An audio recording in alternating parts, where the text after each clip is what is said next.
Bonsoir à tous et bienvenue si vous nous rejoignez à l'instant. Voici tout de suite les titres de votre journal. Malgré une rencontre avec le ministre de la Justice, le SYNAGREF poursuit son mouvement de grève. L'annonce a été faite ce matin au sortir d'une assemblée générale tenue au tribunal. Nous verrons tout cela avec Marielle Ecom. Et puis les dérives observées au sein de l'INFAS ont été dénoncées par le SYNATRAS. Par la même occasion, le syndicat a proposé des solutions pour une éventuelle sortie de crise. Mais tout d'abord, cap sur Port-Gentil, où la présence des hautes herbes ne permet pas la bonne navigation des pirogues. Ces roseaux, qui ont coutume de bloquer les voies, sont situés dans le lac Iwadaï, dans le canton Ogoué du département Benjé. Le reportage de nos confrères de Média Plus. Chaque année, les papyrus et roseaux ont coutume de fermer la rivière du lac Iwandais, située dans le canton Ogoué du département de Benjé. La présence de ces hautes herbes empêche les piroguiers de bien naviguer. Arboriste que je suis, vous savez, les roseaux, c'est vrai, c'est une évasion. C'est comme si c'était une fleur qui pousse. Tout de suite, tu coupes, elle va repousser après. Tu coupes, elle va repousser après. En dépit des multiples efforts effectués par les braves hommes de cette contrée, il estime que pour bien désencombrer la rivière, il faut la présence d'une grande machine. Il faut une broyeuse. Ce que nous avions fait à la rivière, c'est bien beau, mais il nous faut une broyeuse. À la longue, certains moteurs peuvent tomber en panne. Mais quelque part aussi, c'est dangereux pour les moteurs parce que ça emballe les embarres. Ça emballe les embarres parce que les hélices, ça travaille. Les hélices là travaillent en fonction. Vous voyez, quand on lève le moteur, à tout moment, ça lève, ça lève, ça lève, et puis ça fait mal. Le pignon d'attaque. Pour ce navigateur, suite à l'apparition des papyrus et roseaux, il n'y a pas de mystère. Cette histoire, c'est une doctrine. Les génies, c'est nous-mêmes. Si le lac peut être propre, c'est vous-même.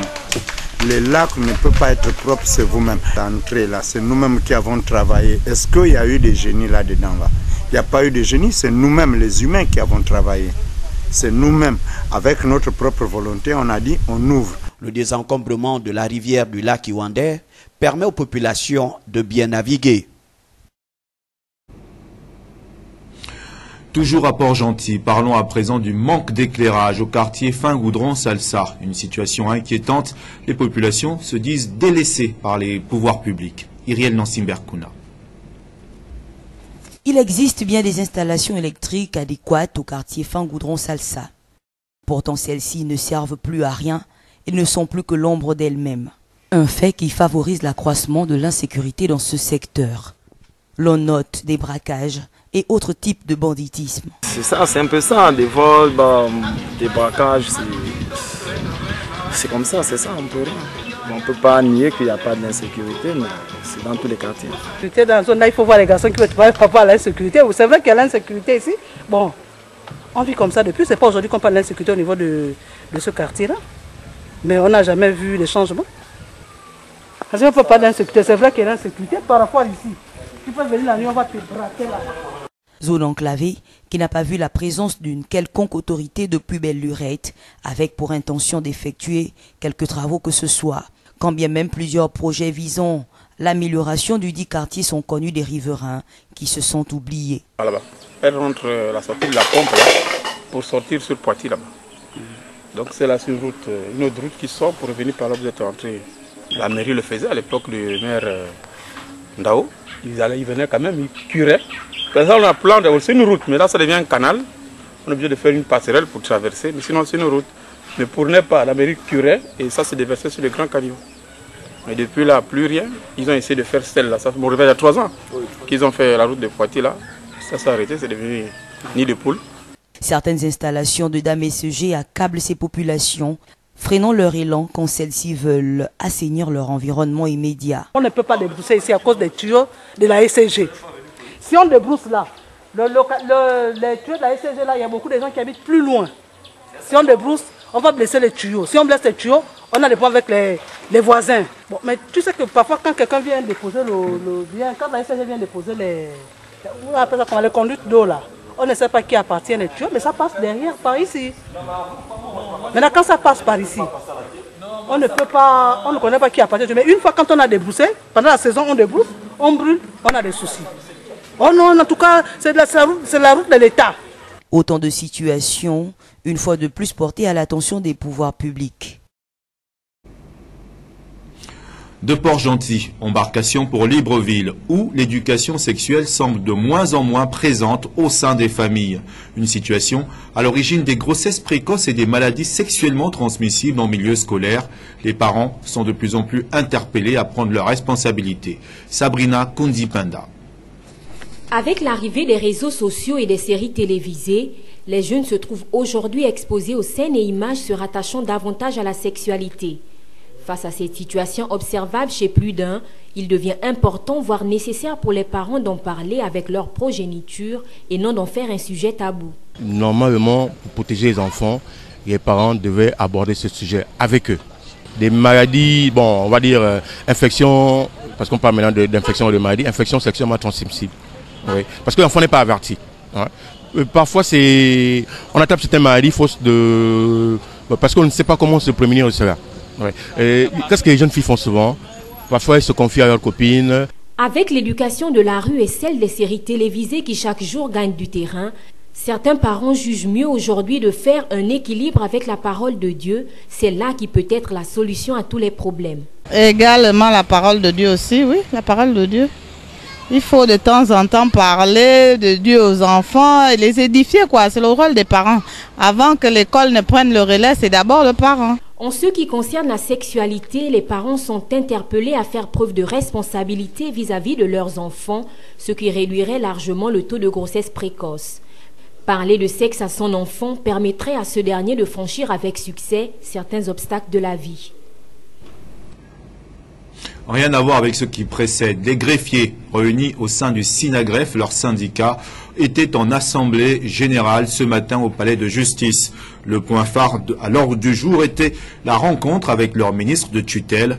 Une rencontre jugée infructueuse puisque les greffiers ont décidé de poursuivre leur mouvement de grève. Marielle Ecom. C'est dans l'une des salles d'audience du palais de justice de Libreville que le syndicat national des greffiers a tenu son assemblée générale extraordinaire. Après la rencontre avec le ministre de la Justice, le bureau du SINAGREF, emmené par Georges Boupenga, est allé rendre compte à la base des sollicitations du gouvernement d'assouplir ou de suspendre leur mouvement de grève. Sur les 4 points de revendication contenus dans leur cahier de charges, seules quelques pistes de solutions ont été proposées. Bien, certaines mesures ont été prises pour pallier au déficit que nous connaissons. Par exemple, le ministre de la fonction publique s'est proposé, avec évidemment l'accord de notre garde des Sceaux, d'établir les 4 professionnels de greffiers sous forme de petits macarons. Cette proposition n'a pas trouvé l'assentiment des greffiers qui estiment qu'il y a une ligne budgétaire au niveau du ministère de la Justice pour la confection des 4 professionnels des greffiers et que donc il est hors de question que ce soit fait maintenant par la fonction publique. En ce qui concerne les textes qui portent intégration, promotion et titularisation des collègues, le ministre de la Justice a donc mis sur pied un comité technique chargé d'élaborer dans les délais les plus brefs donc ces textes portant intégration et promotion, titularisation des collègues. En ce qui concerne les salaires de la promotion 2014, le chef du gouvernement nous a rassuré que l'entretien avait déjà, que des injonctions avaient été données au ministre du budget et que courant fin du mois d'avril, les collègues rentreraient en possession de leur salaire. Pour ce qui est maintenant du statut particulier qui constitue l'essentiel de nos revendications, des observations ont été faites par le ministre de la fonction publique, qui a donc estimé qu'il fallait qu'un comité soit mis sur pied pour pouvoir élaguer ces points d'achoppement. C'est donc ce point qui a trouvé l'assentiment des greffiers qui sont d'accord pour repartir en commission pendant 2 semaines afin que le texte soit nettoyé de tout ce qu'il y a comme écueil pour que quand il va passer en conseil des ministres, il ne puisse plus trouver une opposition au cours des débats en son sein. Au terme de 3 heures d'horloge d'entretien, les greffiers ont décidé de poursuivre leur mouvement de grève. Les greffiers ont estimé avoir fait une main tendue assez suffisamment large au gouvernement par la tenue des audiences spéciales. Ils ont donc estimé qu'il appartient au gouvernement maintenant de répondre à cette main tendue. Donc, le piquet de grève va se tenir, va se poursuivre toujours, et les greffiers vont partir en commission avec la tutelle jusqu'à son adoption. Rappelons que le SINAGREF réclame le statut particulier des greffiers adopté en Conseil des ministres, le salaire de la promotion 2017, les projets de texte portant intégration, titularisation et déclassement, mais aussi l'établissement des cartes professionnelles. Toujours au chapitre activités syndicales, dans les locaux du centre social de Batavia, le Sinatras, d'une part, conduit par les membres du secrétariat exécutif national et les étudiants de l'INFAS, d'autre part, ont rendu public une communication sur le mode de gestion de l'INFAS par la directrice actuelle. Ils en ont profité pour faire des propositions pour des meilleurs enseignements académiques. Le récit de Frem Biogoezo. Le mode de gestion de l'Institut national de formation d'action sociale et sanitaire par l'équipe dirigeante actuelle fait toujours couler beaucoup d'encre et de salive. Des étudiants de cet institut de référence sont montés au créneau il y a environ 3 semaines au fin de dénoncer des pratiques qui sont courantes. Ce jour-là, ils étaient appuyés par le Sinatras, l'un des syndicats les plus représentatifs de cette administration et allié de taille des dynamiques unitaires, sans pour autant baisser la garde, vu qu'aucune démarche visant à rétablir l'ordre n'a pu être entamée. Le Sinatras exige de la part du conseil d'administration de pouvoir fixer les tarifs d'inscription et d'écolage à l'INFAS. Outre ces dénonciations, des propositions allant dans le sens de la bonne organisation des enseignements académiques a été soumis à la tutelle à travers une communication. Eu égard à l'envergure sous-régionale de l'Institut national de formation d'action sanitaire et sociale et aux nombreux dysfonctionnements qui plombent le bon fonctionnement de cette institution, le Sinatras propose ce qui suit. 1. Mise en place dans l'urgence d'un conseil d'administration. 2. Mise en place d'un système de rotation à la tête de l'INFAS afin de garantir sa performance. Il faut dire ici que depuis que l'INFAS existe, bien que sous la triple tutelle, il n'y a que le ministère de la Santé, il n'y a que des personnels de santé qui sont nommés à la tête de cet établissement. Et nous pouvons constater aujourd'hui qu'ils n'ont pas toujours su faire l'affaire. 3. Révision des curricula de formation sous l'égide de l'OMS afin d'éviter les glissements des calendriers académiques. 4. Diversification des partenariats au plan national et international. 5. Arrimage des diplômes avec le système LMD. Amélioration des conditions d'apprentissage, adduction d'eau, sanitaire, infirmerie, etc. Implication des étudiants souverainement désignés par leur père dans le projet de révision du règlement intérieur en cours à l'INFAS. Organisation d'une remise officielle des diplômes conformément aux autres grandes écoles du Gabon. Organisation de la formation continue en soirée afin de renflouer les caisses de l'INFAS conformément au texte en vigueur au lieu de racketter les étudiants. Mise en place d'une mutuelle ex-studentine. Au regard de tout ce qui précède, le Sinatras, tout en se réservant le droit d'accompagner les étudiants dans les actions plus fortes pour faire valoir leurs droits, interpelle une fois de plus les plus hautes autorités de la République à faire respecter la loi à l'INFAS. À l'heure où nous en sommes, des vives tensions y sont enregistrées entre la direction générale de l'INFAS et les étudiants soutenus par des syndicalistes.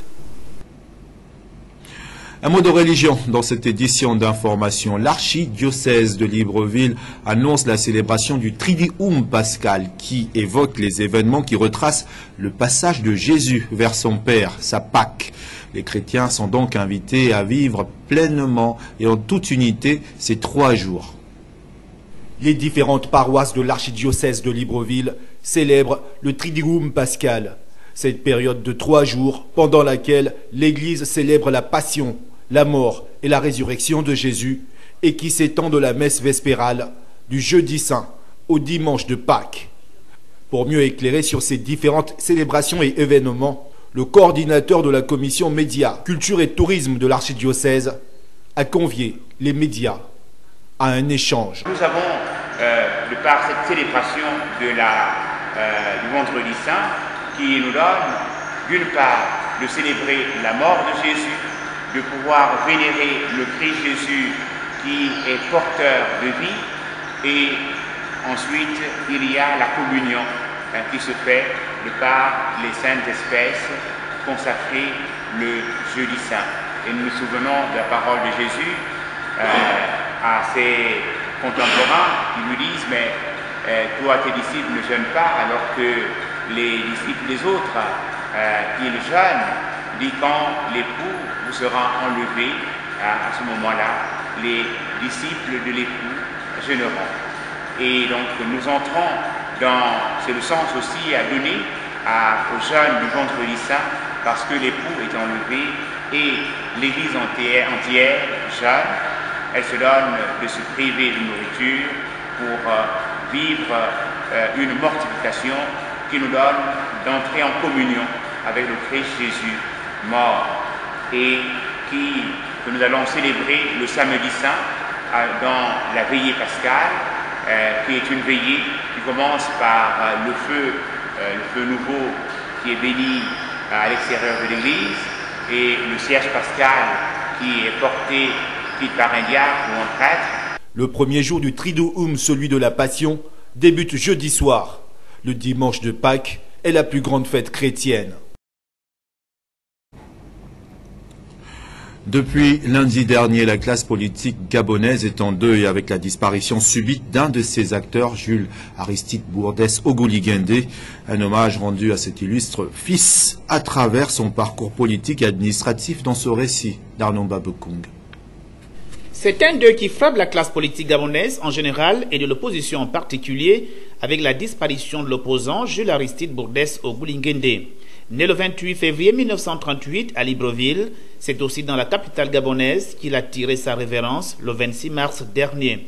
Depuis l'avènement du multipartisme au début des années 1990, Jules Aristide Bourdès Ogouli-Nguindé a participé à toutes les batailles politiques de son pays pour un état de droit un peu plus juste. Opposant autrefois radical au système Omar Bongo, puis au système Ali Bongo, ses dernières actions restent marquées par une tempérance appelant à la réconciliation nationale aux côtés du cercle des notables de la République. Sa dernière apparition remonte à quelques semaines à la Chambre de commerce. Simplement réservé à ceux qui sont ici présents, vous le devinez bien. Il y en a parmi vous dans la salle qui sont tout appelés. Le parcours politique et administratif de Jules Aristide Bourdès Ogouli-Nguindé ne se démêlait pas, une parallélisation sans discontinu. Ainsi, en 1976, il entre pour la première fois au gouvernement où il occupe le portefeuille ministériel de la fonction publique, puis ministre de la Justice en 1978 et en 1981, il est promu ministre de l'Emploi avant d'être nommé ministre de l'Éducation supérieure, de la Recherche et de l'Environnement en 1983. Après avoir gagné les rangs du Parti démocratique gabonais en 1979, il est élu en tant que candidat du Parti démocratique gabonais lors des élections législatives de 1990. Fort de ce succès, il sera élu président de l'Assemblée nationale et ce mandat législatif, sous les couleurs bien sûr du Parti démocratique gabonais, est marqué par l'étroite collaboration qu'il développa avec l'opposition. Il démissionne du Parti démocratique gabonais en 1993, en même temps de son mandat à l'Assemblée nationale. Une indépendance qui le poussa à se présenter à l'élection présidentielle de 1993. Il sortira 5e avec 3,38% des suffrages exprimés. Une expérience qui l'a conduit à la création du CDJ, Congrès pour la démocratie et la justice. Jules Aristide Bourdès Ogouli-Nguindé s'est porté candidat aux élections présidentielles qui s'en sont suivies, excepté celle du 27 août 2016. La dernière, d'ailleurs, que le pays a organisée. Il quitte le monde des vivants à 80 ans, laissant inconsolable famille politique et biologique. Actualité hors de nos frontières. Les forces maliennes et françaises ensemble face au terrorisme. Les habitants se disent désormais en sécurité, une situation qui favoriserait une meilleure circulation des biens et des personnes. Dans les rues de Ménaka, les légionnaires patrouillent aux côtés des soldats maliens. Venus de Gao ou de Bamako, certains sont des étrangers dans cette partie du Mali. Pourtant, lorsque nous interrogeons les habitants, leur présence semble les rassurer. Ce qu'on est en train de souffrir là, ça commence à diminuer. Leur arrivée ici. Les Barkhane et les Fama. Mais lorsque nous leur demandons d'où vient la menace, la réponse est prudente. Et des bandits. Les bandits. Les bandits armés. Mais c'est les groupes armés là. Les mêmes groupes armés qui sont là, ce sont ceux qui empêchent les gens de sortir. Depuis le mois de novembre, soldats français et maliens mènent des actions conjointes. Après voilà, je pense que ce qui est bien, c'est de faire des patrouilles à des horaires différents aussi. Là, ils agissent dans cette zone dite des 3 frontières, Mali, Niger, Burkina Faso, terrain favori des groupes djihadistes. le but, c'est bien qu'ils soient en mesure de patrouiller de manière autonome, sans Barkhane à leur côté. En faisant des patrouilles comme ça, qui ont l'air de rien, finalement on obtient des petits renseignements. Et bout à bout, ça permet d'avoir une base de données intéressante pour nous. En plus de patrouiller avec les forces armées maliennes, les militaires français leur apprennent aussi à détecter des engins explosifs. Ils sont le principal mode d'action des groupes armés djihadistes dans la région. Le mois dernier, 2 soldats français sont morts dans l'explosion d'un véhicule blindé léger. Une semaine après cette attaque, 6 soldats maliens sont eux aussi morts dans la déflagration d'une mine. Souvent plus exposés, ils sont moins équipés et ne possèdent pas de détecteur de métaux. Est-ce que vous avez des outils qui ressemblent à ça, similaires? Non? Vous avez rien du tout? Même pas des HP pour chercher l'or ou des trucs comme ça, non? Vous avez rien? Ok. Cet exercice n'est qu'une initiation. Pour être qualifié, il faudrait des heures de pratique. Est-ce qu'ils sont préparés? Moi, je pense que pas assez. Donc, je pense qu'aujourd'hui, c'est bien qu'on fasse ça pour eux. Mais un jour, je l'espère, pouvoir travailler avec eux et leur faire confiance. Malgré nos demandes, les soldats maliens n'ont pas souhaité répondre. Depuis 2012, cette armée fragile a subi de nombreux revers, notamment ici, à Ménaka. Tout en menant la guerre contre le djihadisme, leur premier défi est bel et bien d'exister sans le soutien de l'armée française. La colère monte en Russie après l'incendie meurtrier d'un centre commercial. Des milliers de manifestants se sont réunis mardi pour exiger le départ des autorités locales et des réponses à ce drame. Presse internationale. À Moscou et Saint-Pétersbourg notamment, 2000 personnes ont rendu un hommage aux victimes de l'incendie de Kemerovo, principalement des enfants. Mais après la tristesse, c'est la colère qui domine. Certains pointent du doigt des politiques corrompus et peu regardant sur la sécurité des bâtiments construits. À cause de la corruption, les systèmes de prévention des incendies et les normes de construction n'étaient pas réglementaires à Kemerovo. Et donc, ce qui devait arriver est arrivé. Devant cette contestation, le président Poutine s'est déplacé jusqu'en Sibérie pour un hommage sur la grande place de Kemerovo. En réponse aux accusations de corruption, il promet une enquête transparente. C'est impossible d'obtenir une autorisation si vous ne donnez pas d'argent. Si vous payez, vous obtiendrez ce que vous voulez. C'est terrible. Ces gens ne se soucient pas de la sécurité des citoyens. Voilà pourquoi de telles choses arrivent. Mais cela suffira-t-il à calmer la colère des familles? Certaines redoutent que les autorités masquent l'ampleur réelle de la catastrophe. Les résidents sont en état de choc suite aux événements et au fait qu'il y ait tant de corruption dans la ville. Le système de prévention des incendies ne fonctionnait pas dans le centre commercial et personne ne s'en souciait. Les premiers éléments de l'enquête sont accablants. Le centre commercial, qui regroupait entre autres cinémas, magasins et salles de bowling, avait ouvert en 2013 sans autorisation, en raison de problèmes dans la sécurité anti-incendie. Outre l'absence de suivi de recommandations ministérielles après une inspection en 2016, les enquêteurs évoquent le jour du drame des issues de secours fermées, l'absence d'alarme incendie ou encore une opération d'évacuation inexistante. La page des sports de ce journal nous ramène au Gabon pour parler de la suite de la campagne du candidat Bosco Alaba-Fall à la présidence de la FEGAFOOT. Après son passage à Makoko et à OIM, Bosco Alaba-Fall a poursuivi son périple à Mouila et à Tchibanga en vue de présenter à ses électeurs son programme d'action qui vise à développer le football dans un nouvel élan. Mosconi Ngonomba. Un don du ballon et filet fait par le candidat Bosco Alaba-Fall à la Ligue provinciale de football de Langounié lors de sa tournée de campagne en vue des élections du prochain président de la Fédération gabonaise de football. Le bienfaiteur a par ailleurs présenté ses motivations et annoncé son programme de société qui vise également la bonne organisation des ligues et des clubs de football. Je disais, je fais l'économie de vous évoquer les difficultés inhérentes à l'organisation d'une élection de la Fédération gabonaise de football. En sachant bien entendu que je suis très content d'avoir en face de moi un frère de la maison, d'avoir en face de moi un juriste. Alors donc, je ne peux pas passer sans le relever. Que je ne rentrerai pas dans les détails. Je dis simplement que cette élection, dans son organisation, est entachée d'irrégularité. D'irrégularité.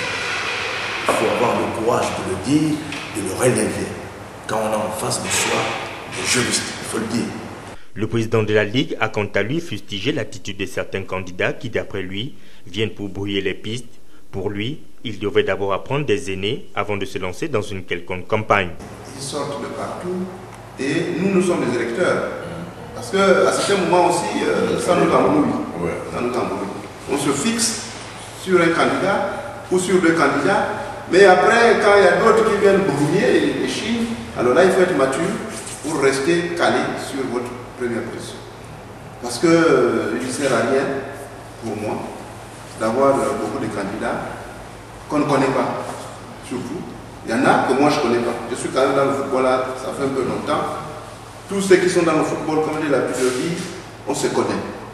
On se connaît. On se connaît. Mais il y a d'autres qui viennent, évidemment, qui sont de nouveaux dirigeants. Mais il faut aussi apprendre un peu à côté des classiques, avant de sortir. C'est un peu regrettable, mais monsieur le candidat, nous attendons le jour J. Les électeurs feront leur travail et les urnes vont parler. Même si vous étiez 10 ou 15, on sait sur qui compter. Donc, pour vous libérer, je ne peux que vous souhaiter bonne chance à l'élection. La tournée s'est poursuivie du côté de Tchibanga dans la Nyanga où il a rassuré ses électeurs de l'application de toutes les promesses tenues durant sa campagne. Et c'est par une photo de famille que les acteurs du football se sont séparés. Et on ne se quitte pas sans cette question qui vous a été posée en expression libre par Ulrich Simaela. Quel est le chef-lieu du département de la Zadier? Quel est le chef-lieu du département de la Zadier? Moi, je n'en ai aucune idée. Non, aucune idée, je ne sais pas. Je ne sais pas. Je ne sais pas dans le goût évident. Non, c'est Mekambo. Hein, Mekambo, voilà. Ou Mekambo, je ne sais pas trop. Peut-être, je ne sais pas trop, je vois un peu Kumameyon, je ne sais pas. En tout cas, je n'ai pas trop l'information. Voilà, quel est le chef-lieu du département de la Zadier? Il fallait tout simplement répondre à cette question. Mekambo, c'est ainsi que se referme cette édition d'information réalisée par l'ensemble de la rédaction. Merci à tous de l'avoir suivi, mais surtout, merci de votre fidélité.